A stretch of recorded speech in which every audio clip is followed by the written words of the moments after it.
Places de stationnement. Ça fait 3 ans que je demande les chiffres des suppressions de places de stationnement. Je les ai eus enfin début décembre. Je vous en remercie, Madame Zéaf. Les chiffres, ils sont là. 145 places de stationnement mutées en emplacement réservé en arceaux, vélos ou toilettes. 278 emplacements ont été supprimés lors d'aménagements et de requalification de voiries et d'espaces publics. Il faut être honnête intellectuellement. Il y a aussi de nouvelles créations.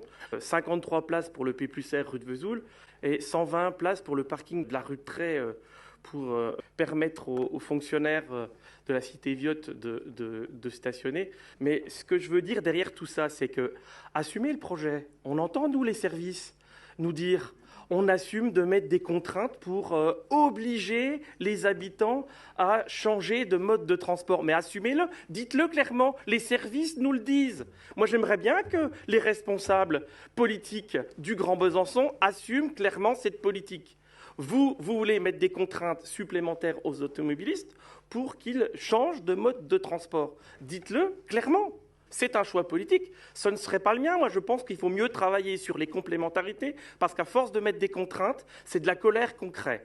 Et c'est des flux qui sont beaucoup moins fluides, donc plus de pollution. Je trouve qu'en matière écologique, c'est absolument catastrophique. Concernant Battan, moi, je ne suis pas défavorable à ce que Battan soit un secteur protégé au même titre que le centre-ville.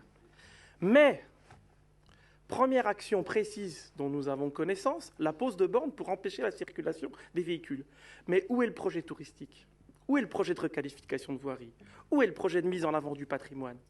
Où est tout le projet qui va faire que le quartier de Battan soit un quartier où on a envie de se rendre, où les touristes ont envie de se rendre? Ce projet, nous ne l'avons pas, nous n'avons que le projet qui vient mettre des contraintes supplémentaires sur les automobilistes. Rue de Dole. La circulation rue de Dole, elle a un impact direct pour les habitants du Grand Besançon. Donc c'est une évidence. Quel va être le projet de requalification de la rue de Dole? Point d'interrogation, je pense qu'il concerne aussi l'ensemble des maires de la périphérie.